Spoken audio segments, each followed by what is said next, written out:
नेहमीप्रमाणे श्लोकापासून सुरुवात करूया.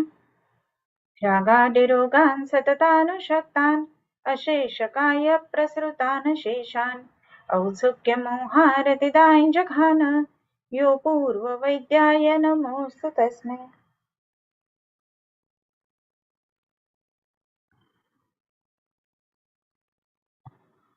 स्क्रीन शेअर करते. आपण क्षार आणि अग्निकर्म याच्याबद्दल बघत होतो. क्षार आणि अग्निकर्माचं बघत असताना आपलं क्षारकर्म जे आहे ते कम्प्लीट झालेलं होतं आणि क्षारकर्माच्या बाबतीमध्ये कुठेपर्यंत त्याचं लिमिटेशन आहे किंवा कशा पद्धतीने त्याचा वापर करायचा हे बघून झाल्यानंतर आपण विशेष करून अग्निकर्माबद्दल बघत आहोत. मग अग्निकर्माबद्दल बघत असताना त्याच्यामध्ये अग्निही क्षारादपि श्रेष्ठः तद्दग्धानाम असंभवात या गोष्टी आपण बघितलेल्या होत्या. मग अग्नी हा क्षारापेक्षा श्रेष्ठ आहे आणि तद्दग्धानाम असंभवात असं म्हटलेलं. त्याच्यामुळं म्हणजे अग्निकर्म केल्यानंतर जो परिणाम त्याच्यावरती येणार आहे तर त्याच्यामध्ये पुन्हा उत्पन्न होणं किंवा पुन्हा पुन्हा या गोष्टी काय म्हणू ज्याला की तयार होणं, कुठलाही रोग पुनरुत्पत्ती होणं या दृष्टीने म्हणून त्याचं महत्व सांगितलेलं आहे. सो अग्नी ही क्षारादपि श्रेष्ठः तद्दग्धानाम असंभवात ही गोष्ट आपण बघितलेली होती. सो हा संपूर्ण जो आहे तो संपूर्ण आयुर्वेदाच्या मुलांसाठी आपण अभ्यास आणि ग्रंथ वाचन ह्याच्यासाठी ह्या गोष्टी घेत आहोत. सो त्याच्यामध्ये 40वा श्लोक आपला झालेला होता. अग्निः क्षारादपि श्रेष्ठः तद्दग्धानाम असंभवात भेषज क्षार शस्त्रैश्च न सिद्धानाम प्रसाधनात. भेषज क्षार आणि सिद्ध याच्याने सुद्धा जे सिद्ध होत नाही तर ते सुद्धा ह्या अग्निकर्माने सिद्ध होतं आणि म्हणून अग्निकर्माला एक वेगळं किंवा विशेष महत्व आहे. आता अग्निकर्माचं विशेष महत्व बघत असताना त्याच्यामध्ये आता हे कुठे कुठे वापरायचं ह्या गोष्टी सुद्धा तेवढ्याच महत्वाच्या. सो हे कुठे वापरायचं असं बघत असताना त्वची मांसे शिरा स्नायू संध्यस्थिषु संयुज्यते. कुठे कुठे वापरलं जातं अग्निकर्म तर त्वचेवरती, मांसावरती, शिरावरती, स्नायूवरती, त्याच्यानंतर संधींच्या ठिकाणी, अस्थींच्या ठिकाणी ह्या गोष्टीचा वापर केला जातो. म्हणजे काय तर आता ह्याचा अर्थ असा की आपण हे अग्निकर्म जे वापरणार आहोत तर ते कोणकोणत्या ठिकाणी किंवा कोणकोणत्या काय म्हणू धातूंमध्ये किंवा कोणकोणत्या अवयवांमध्ये कोणकोणत्या दोषांमध्ये असणाऱ्या आजारांसाठी त्याचा उपयोग होतो तर त्या दृष्टीने ह्याचं वर्णन केले आहे. म्हणजे त्वचेच्या ठिकाणी समजा जर काही व्याधी असतील तर त्या त्वचेच्या ठिकाणच्या असणाऱ्या व्याधींच्या संदर्भामध्ये सुद्धा आपल्याला तिथे उपयोग करून घेता येत असतो. मग त्वचेच्या संदर्भातले व्याधी म्हणजे कुठले तर त्वचेचे व्याधी जेव्हा आपण म्हणतो तर त्यावेळेला त्याच्यावरती असणारे न्यच्छ, व्यंग किंवा त्याच्यावरती असणारे मश म्हणजे ज्याला आपण आजकालच्या भाषेमध्ये मस असणं किंवा तीळ असणं असं म्हणतो तर त्या सगळ्यांसाठी सुद्धा ह्याचा आपल्याला उपयोग करून घेता येत असतो. सो त्वचेच्या ठिकाणी आपल्याला ह्याचा वापर दिसतो. त्याच्यानंतरच आलेलं आहे की त्याच्यानंतरच जे आलेलं आहे त्याच्यामध्ये त्वची मांसावरती सुद्धा या अग्निकर्माचा उपयोग खूप चांगला दिसून येतो. आता मांसावरती या अग्निकर्माचा उपयोग होतो म्हणजे काय होतं तर मांसाच्या संदर्भामध्ये विशेष करून आपण बघतो की अर्श ही जी संप्राप्ती आहे ती मांसाच्या संदर्भामध्ये घडत असते. तर अर्शाच्या संप्राप्तीमध्ये सुद्धा ह्याचा उपयोग करून घेता येतो आपल्याला आणि म्हणून विशेष करून ह्या ठिकाणी आपल्याला वेगवेगळ्या अर्शांच्या संदर्भामध्ये त्वक अर्श किंवा अर्शांमध्ये सुद्धा किंवा मांसाच्या ठिकाणी वृद्धी असताना किंवा मांसाच्या ठिकाणी गाठी असताना ह्याचा आपल्याला वापर करून घेता येतो आणि म्हणून जे आपल्याला हे वापरायचं आहे अग्निकर्म वापरायचं आहे तर ते अग्निकर्म आपल्याला ह्या पद्धतीनं मांसावरती सुद्धा वापरता येतं. त्याच्यानंतरचं जे आलेलं आहे ते म्हणजे शिरांच्या ठिकाणी सुद्धा आपल्याला अग्निकर्म करता येतं. अर्थात काही विशिष्ट गोष्टी आहेत की ज्या आपल्याला शिरांच्या संदर्भामध्ये लक्षात घ्यायला हवं किंवा लक्षात ठेवून आपल्याला त्या पद्धतीनं करायला पाहिजे. आता शिरा ग्रंथी असं जे सांगितलेलं आहे शिराणाम ग्रंथ यो पिवा असं म्हणत असताना त्या ठिकाणी व्हेरिकोसिटी वगैरे सारख्या पेशंट्स मध्ये सुद्धा आपण काही ठिकाणी अग्निकर्म वापरलेला आहे. तर त्या संदर्भात मला एक केस वेगळी इथे सांगावीशी वाटते शिरेच्या संदर्भात आहे म्हणून. तर शिरांच्या संदर्भामध्ये जेव्हा आपण विचार करतो ना तर त्यावेळेला शक्यतो आपण जे व्हेसल आहे ते सोडून अग्निकर्म करण्यासाठी म्हणून प्रयत्न करत असतो. परंतु एक पेशंट आपल्याकडे असा आलेला होता आणि त्यांनी सांगताना असं सांगितलेलं ते की त्याला पायाला दुखतं आहे. नॉर्मली तपासत असताना पायाला दुखतंय म्हटल्यावर आपण मांसाशी किंवा हाडांशी संबंधित असं बघतो. परंतु इथे बघत असताना त्याच्या एक जी व्हेसल होती म्हणजे ग्रेट सिफानस ना त्या ठिकाणी साधारणपणे तर एवढा मोठा साधारण 6 सेंटीमीटरचा थ्रॉम्बस आहे किंवा जाड आहे असं ते जाणवत होतं. मग त्यावेळेला त्याचं डॉपलर करून घेतलं. डॉपलर स्टडी केल्यानंतर त्याच्यामध्ये असं आलं की त्याच्यामध्ये थ्रॉम्बस आहे आणि ते थ्रॉम्बस आहे तर ते एकतर डिस्लॉज नाही व्हायला पाहिजे परंतु ते पूर्णपणे विरघळून मग ते तिथून निघायला पाहिजे. तर ह्या दृष्टीने त्याचा विचार करून तो थ्रॉम्बस जो होता ना तर त्याच्यामध्ये त्याला अग्निकर्म चिकित्सा केलेली होती. अग्निकर्माने एक गोष्ट महत्वाची होते की त्या ठिकाणी संज्ञा स्थापनाचं हे होत असतं. तर त्रासन त्याच्यामध्ये अग्निकर्म चिकित्सा आहे आणि त्रासन ही उन्माद अपस्माराची चिकित्सा आहे. म्हणजे त्या ऑर्गनची संज्ञा परत येणं ह्या दृष्टीने म्हणून त्याचा वापर केलेला होता आणि तिथे अग्निकर्म केल्यानंतर त्या पेशंटचा जो थ्रॉम्बस होता तो इतर आपली जी पोटामधली औषधं होती त्यांनी हळूहळू विरघळला परंतु तो डिस्लॉज होऊन निघू नये ह्या दृष्टीने अग्निकर्माचा उपयोग चांगला झालेला होता. हे एक महत्वाचं आपण लक्षात घ्यायला पाहिजे.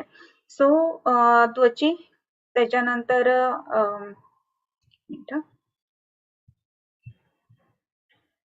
त्वची मांसे शिरा स्नायू स्नायूंच्या ठिकाणी तर अग्निकर्म आपण खूपच पेशंट्स मध्ये वापरत असतो.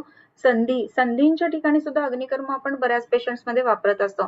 जसं की सांध्यांच्या ठिकाणी वापरत असताना संधी शूल आहे किंवा इतर काही जे ज्याला आपण हे म्हणू शकतो पेन आहे शोथ आहे अशा ठिकाणी संध्यांच्या ठिकाणी आपण बऱ्याच वेळेला अग्निकर्म वापरत असतो. सो शिरा स्नायू संधी आणि अस्थिशू अस्थींच्या ठिकाणी सुद्धा अग्निकर्माचा आपण वापर बऱ्याच वेळेला करून घेत असतो. आता अस्थीसाठी अग्निकर्माचा वापर असा आपण कधी करत असतो ह्याचा जर का आपण विचार केला तर ज्या वेळेला ऑस्टिओफायटिक चेंजेस असतात तर अशा केसेसमध्ये सुद्धा आपण अग्निकर्माचा वापर चांगला करून घेऊ शकतो. ऑस्टिओफायटिक चेंजेस असतात त्यावेळेला तिथे ती जी नर्व असते ती प्रेस झाल्यामुळे दबल्यासारखं झाल्यामुळे तिथे टिंगलिंग सेन्सेशन असणं किंवा त्याच्यामध्ये एक वेगळं सेन्सेशन असणं अशा गोष्टी ज्या वेळेला दिसत असतात ना तर त्यावेळेला आपण त्या टिपिकल साइट्स वरती जर अग्निकर्म केलं गेलं तर हे टिंगलिंग सेन्सेशन वगैरे खूप चांगल्या पद्धतीनं कमी येतं आणि म्हणून त्याचा वापर आपण त्या ठिकाणी करू शकतो. त्याच्यानंतरचं त्वची मांसे शिरा स्नायू संधी अस्थिशू संयोज्यते हे अग्निकर्म कुठे केलं जातं तर ह्या सगळ्या ठिकाणी ते अग्निकर्म केलं जातं. मग आता ह्या अग्निकर्माचा आपण विचार जेव्हा करतो मग तो कुठल्या कुठल्यासाठी उपयुक्त आहे हे सुद्धा पुढच्या श्लोकामध्ये त्याचं वर्णन केलेलं आहे. मग त्याच्यामध्ये मशांग ग्लानी मूर्धार्ती मंथ कील तिलादेशू मश अग्नी त्याच्यानंतर मश अंग म्हणजे अंगावरती मस असताना या अर्थाने ते आलेलं आहे. त्याच्यानंतर मूर्धार्थी मूर्धा याचा अर्थ असा की माथा दुखत असेल तर अग्निकर्म जर का डोकं दुखत असेल तर केलं जातं का हो तर हो करता येतं. मग त्याच्यामध्ये वातज शिरशूल म्हणून जो प्रकार सांगितलेला आहे त्याच्यामध्ये किंवा बऱ्याच वेळेला खूप वारं वगैरे लागलं आणि त्याच्यानंतर का जर पेन असेल तर त्यामध्ये सुद्धा आपल्याला अग्निकर्म हे करता येत असतं. सो अशा पद्धतीनं वातज शिरशूलामध्ये विशेष करून आपल्याला अग्निकर्म करता येतं. त्याच्यानंतर मंथ म्हणजे अधिमंथ या अर्थाने आलेलं आहे. आता अधिमंथ म्हणजे काय तर डोळ्यांचं प्रेशर वाढणं याला अधिमंथ असं म्हटलं जातं बरोबर. सो डोळ्यांचं ज्या वेळेला प्रेशर वाढत असताना तर त्यावेळेला सुद्धा आपल्याला ह्या अग्निकर्माचा उपयोग करून घेता येत असतो. तर आता अधिमंथामध्ये म्हणजे इंट्राक्युलर जर का प्रेशर वाढत असेल तर आपल्याला माहिती असतं की त्याचा जो ॲक्वियसचा फ्लो असतो तर त्या फ्लो मध्ये बाधा आलेली असते किंवा त्याच्यामध्ये नॅरो अँगल आणि वाईड अँगल ग्लाउकोमा असे दोन प्रकार आपण बघतो. तर त्याच्यामध्ये तो अँगल जो आहे तो सेट व्हावा तिथलं विकृती जी वाताची आहे ती कमी व्हावी ह्या दृष्टीने म्हणून विशेषत्वाने तिथे आपल्याला अग्निकर्म करता येत असतं. सो मशांग ग्लानी मूर्धार्ती मंथ कील तिलादिशू. आता कील याचा अर्थ खिळा असा खरं म्हणजे पण हे खिळ्यासारखं कोण आहे तर खिळ्यासारखा जो आजार आहे ना तो म्हणजे अर्श किंवा मूळव्याध ज्याला म्हटलं जातं. सो यामध्ये ज्या वेळेला आपण कील असं म्हणतो तर अर्शांमध्ये सुद्धा त्याचा वापर करता येतो. तर अर्शात वापर करत असताना इथे अर्शाचा अर्थ काय घ्यायला पाहिजे, तर एक तर त्वक अर्श या अर्थाने सुद्धा घेता येतो आणि दुसरी गोष्ट म्हणजे त्वक अर्शाबरोबरच आपण जे गुद अर्श आहे त्याच्यामध्ये सुद्धा त्याचा उपयोग करून घेता येत असतो. आता गुद अर्शांवरती अग्निकर्म केलं जातं का, तर हो केलं जातं. तर गुद अर्शांमध्ये जर अग्निकर्म केलं गेलं तर त्या ठिकाणी काय काय परिणाम दिसतात, तर गुद अर्शांच्या ठिकाणी जेव्हा आपण अग्निकर्म करतो ना, तर त्यावेळेला तिथे अग्निकर्म झाल्यामुळे ब्लड सप्लाय थोडासा कट ऑफ होतो आणि मग तो ब्लड सप्लाय कट ऑफ झाल्यानंतर अर्श गळून जाणं ही गोष्ट त्याच्यामध्ये होत असते. त्याचबरोबर त्वक अर्शामध्ये सुद्धा याच पद्धतीनं आपल्याला वापरता येत असतं अग्निकर्म. सो अर्श म्हणजे तिल या अर्थाने इथे आलेला आहे. त्याच्यानंतरचं जे आहे तिलादिशू. आता तिलादिशू असं म्हणत असताना तीळ इत्यादींमध्ये तिल म्हणजे काय, तर तिल कालक या अर्थाने म्हणजे अंगावरती वेगवेगळे जे तिलकालक असतात तर त्याच्यासाठी म्हणून अग्निकर्म करावं. आता तिलकालकामध्ये जेव्हा आपण अग्निकर्म करतो तर ऍक्च्युअली तीळ जे आहेत तर त्याच्यामध्ये वेगवेगळे प्रकार आपल्याला बरेच दिसतात, की स्कॅटर्ड असणारे तीळ किंवा एकदम स्किनला फक्त कलर चेंज झालाय असे तीळ. काही तीळ जे असतात ना ते असे उंच उभे राहिलेले असतात मस्त सारखे, तर त्याच्यामध्ये सुद्धा आपल्याला अग्निकर्म करता येत असतं. सो अशा सगळ्या मांसप्रधान किंवा त्वचेला आश्रित अशा व्याधींमध्ये आपल्याला अग्निकर्म करता येत असतं. सो इथे त्वची मांसे शिरा स्नायू अस्थि संध्यस्तेषु संयुज्यते मशांग ग्लानी मूर्धार्थी मंथ कील तिलादिषु. आता त्वक दाह कुठे कुठे करायचा. आता बऱ्याच वेळेला अग्निकर्म जेव्हा केलं जातं ना तर त्यावेळेला किती वेळ किंवा किती डेप्थनी हे अग्निकर्म केलं जातं त्याच्यावरती ते त्वचेपर्यंत, मांसापर्यंत किंवा सिरेपर्यंत, स्नायूपर्यंत, अस्थिपर्यंत हे अग्निकर्म पोचतंय ते महत्वाचं. आता ज्या वेळेला आपल्याला त्वचेला आश्रित असं अग्निकर्म करायचं आहे तो त्वक दाहो वरती गोदंत सूर्यकांत शरादिभिः. आता त्वक दाह करत असताना हा त्वक दाह कशाने करायचा, म्हणजे आपल्याला अग्निकर्म तर करायचंय आणि त्याचा उपयोग जो तो त्वचेपर्यंतच व्हायला पाहिजे. असं जर का असेल तर त्याच्यामध्ये काही विशिष्ट गोष्टी वापराव्यात अग्निकर्मासाठी. बऱ्याच वेळेला अग्निकर्म म्हटल्यानंतर आपण एकतर सुवर्ण शलाका वापरतो किंवा दुसरी गोष्ट म्हणजे पंचधातूची शलाका वापरतो किंवा फार फार तर मृत्तिका शलाका वापरतो. तर ह्यापेक्षा सुद्धा बऱ्याच वेगवेगळ्या गोष्टी इथे सांगितलेल्या आहेत आणि त्याच्यामध्ये आपल्या दवाखान्यामध्ये आपण पिपली किंवा गुड किंवा मृत्तिका शलाका ह्या सगळ्या गोष्टी आपण वापरत असतो. सो त्या पद्धतीनं आणखीन काही गोष्टी इथे वापराव्यात असं सांगितलं की त्वचेच्या ठिकाणी जर का आपल्याला अग्निकर्म करायचं असेल तर मग ते अग्निकर्म करत असताना आपल्याला वरती गोदंत सूर्यकांत शरादिभिः असं म्हटलेलं आहे. वरती वातीने अग्निकर्म करावं. त्याच्यानंतर अजून कशाने करावं, तर गोदंत. गोदंत म्हणजे गाईचा दात. तर गाईचा दात जो आहे ना त्याने अग्निकर्म करावं किंवा सूर्यकांत मणीने अग्निकर्म करावं किंवा शर म्हणजे एक प्रकारचं गवत आहे तर त्यांनी अग्निकर्म करावं असं म्हटलेलं आहे. आता हे शर वगैरे ह्याने ज्या वेळेला अग्निकर्म केलं जातं ना तर त्यावेळेला आपल्याला माहिती आहे की याचा परिणाम कसा येणार आहे आणि हे परिणाम करत असताना त्याचा किती टेम्परेचर रीच होणार आहे त्याच्यासाठी ह्या गोष्टी सांगितलेल्या आहेत. आता वरती असं म्हणत असताना वातीनं अग्निकर्म करणं. आता ही जी वात असते ना ती वात बऱ्यापैकी जाड अशी बनवली जात असते. मग ती वात पेटवायची आणि पेटवल्यानंतर तर ती त्या ठिकाणी लावायची आणि तसं करत असताना ती वात काय म्हणतो 1 सेकंद जे लावल्या बुजते ना तशी व्हायला पाहिजे. सो ह्या दृष्टीने म्हणजे ती वातीचं म्हणजे कॉटनचं टेम्परेचर जे आहे ना ते खूप जास्ती वरती जात नाही हे आपल्याला माहिती आहे. त्याच्यानंतर गोदंत असं म्हटलं तर गाईचा जो दात असतो त्याचं सुद्धा टेम्परेचर खूप जास्ती वाढत नाही. त्याच्यानंतर सूर्यकांत मणी. सूर्यकांत मणी असा मणी आहे की जो सूर्यामध्ये ठेवल्यानंतर तो पिघळतो. तर असा जो आहे म्हणजे पटकन त्याचं टेम्परेचर जे आहे ते लोअर डाऊन होऊ शकतं. तर असं जे आहे ते त्वचेपर्यंत आणि त्याच्यानंतर शरादिभिः. शर असं म्हणत असताना सुद्धा कुशकाश शर ह्या गोष्टी. मग शर म्हणजे एक प्रकारचं गवत. मग ते सुद्धा हे करत असताना जेव्हा आपण टच करतो तर ते पटकन विझणार आहे.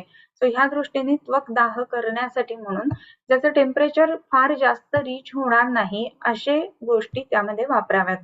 आता ह्याच्यातलं वरतीने अग्निकर्म आपण केलेलं आहे. त्याच्यानंतर गोदंत, सूर्यकांत आणि शर यांनी तर अजून केलेलं नाहीये बरं का, परंतु त्या गोष्टी आपण नक्की करून बघाव्यात आपल्या दवाखान्यामध्ये असं आहे. त्याच्यानंतरचं जे अग्निकर्म आहे तर त्याच्यामध्ये अर्श भगंदर ग्रंथी नाडी दुष्ट व्रणादिषु मांसदाहो मधुस्नेह जांबवौष्ठ गुडादिभिः. आता आपल्याला ज्या वेळेला अग्निकर्म करायचं आहे तर कशा कशामध्ये हे अग्निकर्म करायचं आहे, तर त्याच्यामध्ये जर आपल्याला अर्श भगंदर म्हणजे अर्शाच्या ठिकाणी आपल्याला अग्निकर्म करायचं आहे किंवा भगंदर असताना आपल्याला अग्निकर्म करायचं आहे असं जर का असेल, त्याच्या बरोबरीनं आपल्याला जर ग्रंथी नाडी म्हणजे नाडी व्रण असताना अग्निकर्म करायचं आहे आणि दुष्ट व्रण असताना अग्निकर्म करायचं आहे असं जर असेल ना, तर त्याच्या ठिकाणी आपल्याला मांसदाह करणं ही गोष्ट जास्त इष्ट आहे. मग मांसाचा दाह करायचा म्हणजे काय करायचं हे सुद्धा आपण बघायला पाहिजे. तर मांसदाह म्हणजे त्याच्यापेक्षा आत म्हणजे त्वचेपेक्षा जास्त ही आपल्याला मांसदाह आपल्याला करायला तिथे म्हणजे त्याचं टेम्परेचर तेवढं रीच व्हायला पाहिजे. आणि म्हणून मांसदाह करत असताना हे कुठे कुठे मांसदाह व्हायला पाहिजे, कशाने करायचा, तर मधु स्नेह जांबवौष्ठ आणि गुडादिभिः. आता पहिली जी आपण वर्ती वापरली होती ना, तर ती नुसतीच ड्राय वर्ती होती. आता इथे म्हटलंय की स्नेह दग्ध करावं म्हणजे मांसापर्यंत जातं. मग स्नेह दग्ध करताना तुम्ही बघितलं आहे का किंवा कसं करायचं माहितीये का, तर त्याच्यामध्ये एक वाटी घ्यायची, त्याच्यामध्ये गोघृत घ्यायचं, त्याच्यामध्ये कॉटन साधारण एवढ्या एवढ्या आकाराचा टाकायचा आणि तो पूर्ण त्याला हे करून घ्यायचा, म्हणजे स्नेहलिप्त करून घ्यायचा आणि मग तो स्नेहलिप्त करून आपण एखाद्या आटरीमध्ये पकडायचा, त्याला पेटवायचं काडीपेटी किंवा लायटरनी आणि तो जो पेटलेला कॉटन आहे तर त्याने अग्निकर्म करायचं.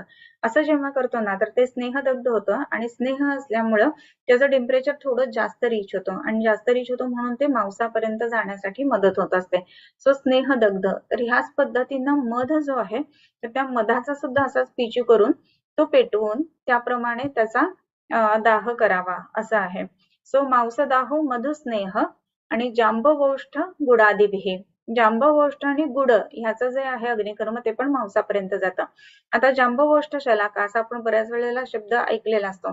जांबवौष्ठ म्हणजे काय, तर एकदम जांभळ्या रंगाची, जांबव ओष्ठ ह्याप्रमाणे असणारी, तर अशी जी शलाका आहे तर त्यांनी करायचं. मग त्याच्यामध्ये जांभळाचा जो तुकडा असतो ना तर त्यांनी सुद्धा केलं जातं, म्हणजे जांभळाचा जो आतली बी असते तर त्या ह्याने सुद्धा अग्निकर्म त्याच्यामध्ये केलं जातं. आणि गुडानी, आता तुम्हाला वाटेल की गुळाने कसं अग्निकर्म करायचं, तर दोन पद्धतीचे गुळ असतात, एक लाल गुळ असतो, एक पिवळा गुळ असतो. तर जो लाल गुळ असतो आणि थोडासा कडक गुळ असतो ना तर तो घ्यायचा, तो आपण फोर्सेपमध्ये एखाद्या पकडायचा आणि तो एखाद्या मेणबत्तीवरती किंवा कुठल्याही फायरवरती गरम करून मग त्यांनी अग्निकर्म करणं. तर अग्निकर्म हे जे आपण गुडाने करतो तर ते दंत मांसाच्या ठिकाणी किंवा कृमीदंताच्या ठिकाणी बरेच पेशंट्स मध्ये केलेला आहे आणि त्याचा परिणाम पण खूप चांगला दिसतो बरं का. सो आपल्याला त्वचेपर्यंत दाह करायचा असेल तर गोदंत, सूर्यकांत, शर ह्या गोष्टी सांगितल्या आणि त्याच्यानंतर आपल्याला मांसापर्यंत दाह करायचा असेल तर त्यामध्ये स्नेहशलाका, मधुशलाका किंवा जांबवौष्ठ शलाका ह्या गोष्टींचा वापर आपल्याला त्या ठिकाणी करून घ्यायचा आहे. आणि मग हे मांसदग्ध ज्या वेळेला आपल्याला करायचं आहे तर मांसाचा उपयोग किंवा मांसापर्यंत दग्ध करण्यासाठी आपल्याला काय उपयोग त्याचा होत असतो. सो अर्श भगंदर ग्रंथी नाडी दुष्ट व्रणादेश म्हणजे अर्श असताना तिथे आपण ह्या गोष्टी वापरू शकतो. मांसदाह करायचा आहे.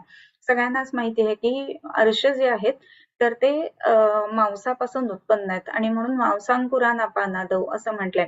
आणि अर्शातिसार भगंदर हे अन्योन्य निदानभूत या गोष्टी असल्यामुळे भगंदराचाही संबंध मांसदाहाशीच राहतो. त्याच्यानंतर ग्रंथी म्हणजे कुठल्याही प्रकारच्या गाठी शरीरामध्ये बनल्या असतील तर त्याच्यावरती सुद्धा मांसदाह करायचा आहे.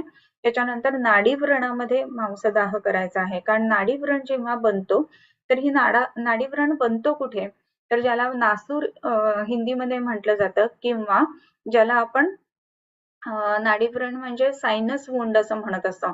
तर हे जेव्हा सायनस वुंडचा आपण विचार करतो, सायनस वुंडचा जेव्हा आपण विचार करतो तर सायनस वुंड जी आहे तर ती योग्य पद्धतीने हील व्हावी ह्या दृष्टीने म्हणून तो सायनस वुंड जो आहे, हे सायनस बनतं कशामध्ये आहे तर ते मांसामध्ये बनतंय बरोबर. आणि म्हणूनच मांसाला चिरत चिरत आत जाते ती वुंड म्हणून त्याला सायनस वुंड असं म्हटलं जातं. तर अशा सगळ्या सायनस वुंड ज्या आहेत की ज्या मांसाशी संबंधित आहेत तर त्यांच्या हिलिंगसाठी असं म्हणून हे मांसाच्या ठिकाणी केलेलं अग्निकर्म ही गोष्ट महत्वाची त्याच्यानंतरचं जे आलेलं आहे की नाडी व्रण आणि दुष्ट व्रण असं म्हटलेलं आहे. तर दुष्ट व्रणाची चिकित्सा करताना सुद्धा तिथे अग्निकर्म महत्वाचं आहे. काही वेळेला तिथे दाह जो झालेला असतो किंवा इन्फ्लमेशन ज्याला आपण आजकालच्या भाषेमध्ये म्हणू, तर ते इन्फ्लमेशन कमी येण्याच्या दृष्टीने म्हणून तिथल्या टिश्यूची हेल्थ चांगली असणं ह्या दृष्टीने म्हणून तिथे अग्निकर्म करणं ही गोष्ट काही वेळेला जरुरी पडते. आणि मग हे जे अग्निकर्म आहे तर ते आपण विशेषत्वाने ह्या जांबवष्ट शलाका वगैरे ह्या गोष्टींनी करायचं आहे. सो नाडी व्रण, दुष्ट व्रण, ग्रंथी यांच्या ठिकाणी आपल्याला मांसदाह करायचा आहे. त्याच्यानंतर शिरादाह जो सांगितलेला आहे तर तो कुठे करायचा, तर शिरादिदाह स्थैरैव न दहेत क्षार वारितान असं म्हटलेलं आहे. म्हणजे काय, तर मधली एक ओळ राहिली, श्लिष्ट वर्तमनी अश्रुक स्राव अश्रुक सीवनी सम्यक व्यधादिषु असं म्हटलेलं आहे. श्लिष्ट वर्तमनी अश्रुक स्राव अवनील्व सम्यक व्याधीषु असं आहे. श्लिष्ट वर्तम म्हणजे काय, तर श्लिष्ट म्हणजे श्लेष म्हणजे बंद किंवा मिटलेलं या अर्थाने श्लिष्ट वर्तम म्हणजे ज्यांचं डोळे कायम बंद राहतात असे. आता डोळे बंद राहतात म्हणजे झोपेनी बंद नाही बरं का. मग ह्यामध्ये टॉसिस म्हणजे पेशंटला डोळे उघडायचे पण उघडता येत नाहीत असं जे टिपिकल असतं की ज्याला टॉसिस म्हटलं जातं, तर ह्या टॉसिस मध्ये आपल्याला अग्निकर्म करता येतं आणि ते सिरेशी संबंधित आहे. ओके. सो श्लिष्ट वर्तम त्याच्यानंतरचा जो शब्द वापरलेला आहे त्याच्यामध्ये अस्रस्राव म्हणजे रक्तस्राव असताना, श्लिष्ट वर्तमनी अश्रुक स्राव रक्ताचा स्राव असताना, त्याच्यानंतर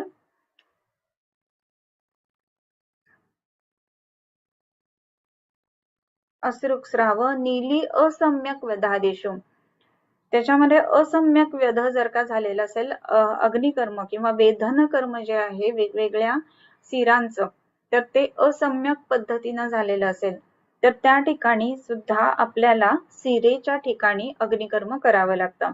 आणि मग हे कशाकशाने करायचं आहे, तर शिरादी दाहा तैही एव असं म्हटलंय. तैही एव म्हणजे वरचे जे जे सांगितले ना तेच, म्हणजे जेवढं मांसापासून म्हणजे मांसाच्या ठिकाणी गामित्व असण्यासाठी जे अग्निकर्म व्हायला पाहिजे तर त्या पद्धतीनं आपण तिथे जांबवोष्ठ शलाका वगैरे ह्या गोष्टी वापरून अग्निकर्म करायचंय. आता असम्यक व्यधन असा एक शब्द मध्ये आपण आता वाचला, तर असम्यक व्यधन म्हणजे काय, तर वेदन कर्म करत असताना त्या ठिकाणी काही विशिष्ट रक्ताचा स्राव होणं आपल्याला अपेक्षित आहे. काही वेळेला तिथे जर तो स्राव व्यवस्थित होत नसेल, वेदन कर्म चांगलं झालेलं नसेल, तर मग तिथे काय व्हायला लागतं की जास्त प्रमाणामध्ये रक्ताचा स्राव होणं ही गोष्ट सुद्धा सतत होत असते. मग त्याला थांबवण्यासाठी म्हणून आपल्याला अग्निकर्म करायचंय. मग हे अग्निकर्म कसं असायला पाहिजे, तर शिरागामी असायला पाहिजे. मग शिरेच्या गामी असताना आपल्याला वरचे म्हणजे मांसातल्या गोष्टी वापरायला सांगितलेल्या आहेत की मांसाच्या अग्निकर्मामध्ये काय काय वापरा, तर गोदंत आहे, सूर्यकांत मणी आहे, तर ह्याच गोष्टींनी आपल्याला तिथे अग्निकर्म करायचं आहे. म्हणजे शिरेच्या ठिकाणी अग्निकर्म का आणि कसं करायचं असा जो आपल्याला प्रश्न आता पडलेला होता ना, तर इथे त्यांनी त्याचं उत्तर दिलेलं आहे. श्लिष्ट वर्तमनी इथे पासून ते शिरादी दाहा ते तैही एव. त्याच्या पुढे न दहे क्षार वारितान अंतशल्य अश्रुजौ भिन्न कोष्ठान भूरी व्रणातुरान. आता कुठे कुठे अग्निकर्म करायचं नाही हे सांगतात. मग न दहेत क्षार वारितान, न दहेत, दहेत म्हणजे अग्निकर्म, दहन कर्म करू नये. न दहेत कुणाला, तर क्षार वारितान ज्यांना क्षार हे कॉन्ट्राडिक्टरी म्हणून सांगितलेलं आहे, कॉन्ट्राइंडिकेशन सांगितलेले आहेत, तर त्यांच्यामध्ये अग्निकर्म करू नये. तर क्षार जिथे जिथे लावायचा नाही त्या त्या ठिकाणी अग्निकर्म सुद्धा करायला अलाउड नाहीये. म्हणजे जिथे जिथे अग्निकर्म करता येतं किंवा जिथे जिथे आपल्याला अग्निकर्म करायचं आहे ते जे गोष्टी आहेत तर त्या क्षाराने नाही असं नाही सांगितलेल्या पाहिजेत असं आहे, हे लक्षात घ्यायला पाहिजे आपण. सो क्षार जिथे कॉन्ट्राडिक्शन मध्ये आहे तिथे अग्निकर्म सुद्धा नाही करायचं. त्याच्यानंतर अंतशल्य, आतमध्ये शल्य असेल असं जर का असेल तर अग्निकर्म नाही करायचा. बऱ्याच वेळेला असं होतं की आत शल्य आहे बाकी इतर लक्षणं दिसत असतात आणि मग तिथे अग्निकर्म केलं तर वरच्या बाजूला ते होण्याची बंद होण्याची किंवा ते शल्य जे आहे तर ते शरीरातल्या मांसाला चिकटण्याची किंवा एकीभूत होण्याची शक्यता आहे, म्हणून अंतःशल्य असताना नाही करायचं. त्याच्यानंतर अश्रुजहा, आतमध्ये रक्तसंचय झालेला असेल तर त्या ठिकाणी नाही करायचं आहे, म्हणजे इंटरनल ब्लिडिंग असताना अग्निकर्म नाही करायचंय. भिन्न कोष्ठान, भिन्न कोष्ठ याचा अर्थ आतमध्ये जर का परफोरेशन वगैरे झालेलं असेल तर नाही करायचंय. आणि भूरी व्रणातुरान, खूप जास्त व्रण झालेले असतील तर तिथे सुद्धा अग्निकर्म नाही करायचंय. सो अग्निकर्माची जी कॉन्ट्रा इंडिकेशन्स आहेत त्याच्यामध्ये न दहेज क्षारवारितान, अंतःशल्य अश्रुजो भिन्न कोष्ठान भूरी व्रणातुरान. आता त्याच्या पुढे म्हणजे काय तर कुणाला करायचं कुणाला नाही करायचं अग्निकर्म ही गोष्ट आपण बघितली, बरोबर. आता हे सगळं बघून झाल्यानंतर अग्निकर्म झाल्यानंतर काय करायचं. अग्निकर्म आपण बघितलं की अश्रुज मध्ये म्हणजे रक्ताच्या संदर्भामध्ये अग्निकर्म कसं करायचं, मांसाच्या संदर्भात कसं करायचं, त्याच्यानंतर त्वचेच्या संदर्भात कसं करायचं, हे सगळं बघून झाल्यानंतर त्याचं प्रधान कर्मानंतर पश्चात कर्म काय करायचं हे सांगतात. त्याच्यामध्ये सुदग्धम घृतम मध्वक्तम स्निग्धशीतैः प्रदेहयेत. आता सुदग्धम ज्या वेळेला योग्य पद्धतीनं दाह झालेला आहे, म्हणजे दग्ध म्हणजे उत्तम पद्धतीनं अग्निकर्म झालेलं आहे, मग तिथे घृतम मधु आक्तम, मध आणि तूप त्या ठिकाणी लावावं. मध आणि तूप हे एकत्र जेव्हा जेव्हा येतात ना तर तेव्हा तेव्हा ते उत्तम पद्धतीनं व्रण बरे करतात, बरं का. आम्ही शिकत असताना हॉस्पिटलमध्ये बऱ्याच केसेस अशा बघितल्या नव्हत्या की ज्या बर्न्सच्या केसेस असायच्या आणि ह्या ज्या बर्न्सच्या केसेस असतात ना तर त्याचं ड्रेसिंग जे आहे ना तर ते तूप आणि मधानी केलं जातं. आता ड्रेसिंग तूप आणि मधानी करत असताना त्याच्यामध्ये खराब वास त्या बर्न्सचा पण येतोच, नाही असं मी म्हणणार नाही, परंतु तूप आणि मधानी जेव्हा आपण ड्रेसिंग करतो ना तर त्याचा परिणाम जो आहे ना तर त्या संपूर्ण हिलिंगच्या प्रोसेससाठी खूप चांगला येत असतो आणि हिलिंग चांगलं होणं हा भाग त्याच्यामध्ये खूप चांगला येत असतो. आणि म्हणून तूप आणि मध म्हणजे घृत आणि मधु आक्तम असं म्हटलेलं आहे, म्हणजे दाह उत्तम झाल्यानंतर घृत आणि मध त्या ठिकाणी लावावं.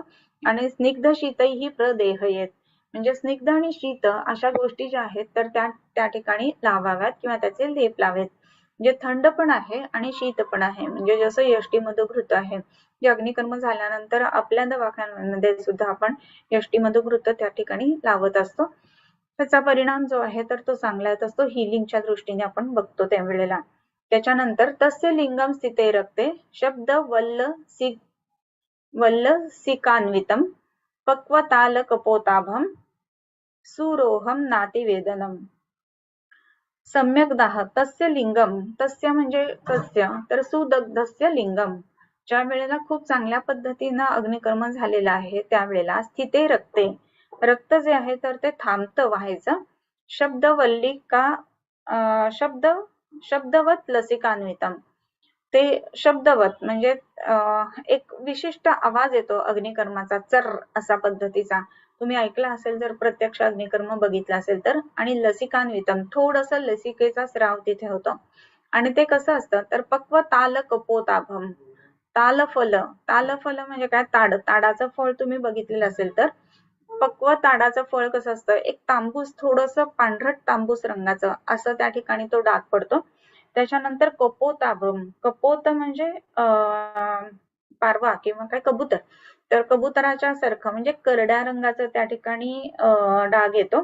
त्याच्यानंतर सुरोहम नातिवेदनम असं म्हटलंय. सुरोहम म्हणजे पटकन ते भरून पण येतं आणि न अतिवेदनम खूप जास्ती वेदना त्याच्या ठिकाणी होत नाहीत. म्हणजे तुम्ही दहन किंवा अग्निकर्म जे केलंय ते सम्यक झालंय की नाही हे कसं ओळखणार तुम्ही, तर सम्यक अग्निकर्म जर का केलं गेलं ना तर तस्य लिंगम असं म्हटलंय. काय तर स्थिते रक्ते, रक्तस्राव थांबतो. त्याच्यानंतर शब्दवत एक विशिष्ट आवाज त्या ठिकाणी येतो. लसिकान्वितम, लसिका म्हणजे थोडस एक ओलसर पाणी त्याच्या ठिकाणी येतं अग्निकर्म झाल्यानंतर. पक्वताल कपोताभम म्हणजे ताडाचं पिकलेलं फळ जसं असतं त्या पद्धतीनं त्याचा वर्ण होतो जेव्हा आपण अग्निकर्म करतो त्याच्यानंतर. आणि त्याच्यानंतर सुरोहम नातिवेदनम, सुरोह, रोह म्हणजे पटकन ते भरून येतं आणि न अतिवेदनम खूप जास्ती वेदना त्याच्यामध्ये नसतात. अग्निकर्म झाल्या झाल्या वेदना होतेच, हा नाही असं नाही, परंतु नंतर खूप जास्त दुखत राहतं असं होत नाही, म्हणजे 2-2, 3-3 दिवस दुखते असं होत नाही. म्हणजे आपण ज्या वेळेला तिथे मध आणि घृत आगतं असं जेव्हा करतो ना, तर लगेच दुखणं त्याचं थांबून जातं. त्याच्यानंतरचं जे सांगितलंय त्याच्यामध्ये प्रमाद दग्ध वत्सर्वम दुर्दग्ध अत्यर्थ दग्धयोः. प्रमाद दग्ध, दुर्दग्ध आणि अत्यर्थ दग्ध हे जे सांगितलेले आहेत ना, तर त्या ठिकाणी कशी लक्षणं येतात? दग्धयोः, दग्धाप्रमाणे लक्षणं येतात. प्रमाद दग्ध म्हणजे काय? तर हीन दग्ध बरं का. म्हणजे त्याचं जर का प्रमाण कमी झालं असेल, म्हणजे आपण अग्निकर्म करताना अगदी कमीच दाह केला त्याच्यावरती, म्हणजे जस्ट टेकवलं नाही, टेकवलं आणि काढलं, तर काय होतं की नर्व्ह एंडिंग्स असतात ना, ते ओपन अप होतात ना, म्हणून जास्त प्रमाणामध्ये दाह होतो. त्याच्यानंतर प्रमाद दग्ध वत्सर्वम दुर्दग्ध अत्यर्थ दग्धयोः. दुर्दग्ध म्हणजे कमी दग्ध होणं आणि अत्यर्थ दग्ध म्हणजे खूप जास्त प्रमाणामध्ये जर का अग्निकर्म केलं गेलं, तर त्याची चिकित्सा कशी करायची? तर प्रमाद दग्धयोः म्हणजे काय? प्रमाद म्हणजे चुकून जेव्हा भासतं ना, तर त्याची जशी चिकित्सा करतो, तर त्या पद्धतीनं दुर्दग्धाची आणि अत्यर्थ दग्धाची चिकित्सा करावी. आणि ती चिकित्सा काय वगैरे ते पुढे सांगतात. तर आता ही चिकित्सा करत असताना सगळ्यात पहिली महत्वाची गोष्ट म्हणजे कोरफड असते ना, कोरफडीचा गर त्यावर लावावा बरं का, म्हणजे ते पटकन कमी येतं. इव्हन अग्निकर्म झाल्या सुद्धा आपण कोरफडीचं पान सोलून म्हणजे आतला गर एक्सपोज होईल असं हे करून जर का त्याच्यावरती लावत गेलो ना, तर पटकन हिलिंग होत असतं. त्यामुळे त्या पद्धतीनं ते करायचं. त्याच्यानंतर चतुर्धा तत्तुच्छेनम सह. आता अजून एक पद्धतीचं 4 प्रकार सांगितले. चतुर्धा तत्तु तुच्छेन. 4 प्रकारचं दग्ध, एकतर परमाद दग्ध, दुर्दग्ध, अत्यर्थ दग्ध आणि चतुर्धा तत्तु तुच्छेन. तुच्छेन सम्यक दग्ध हा एक मुख्य प्रकार, दुर्दग्ध, अत्यर्थ दग्ध आणि चौथा प्रकार ऍड करायचा की तुच्छ दग्ध. तुच्छ दग्ध म्हणजे क्षुद्र दाह किंवा जस्ट पोळलंय असं जे असतं ना ते.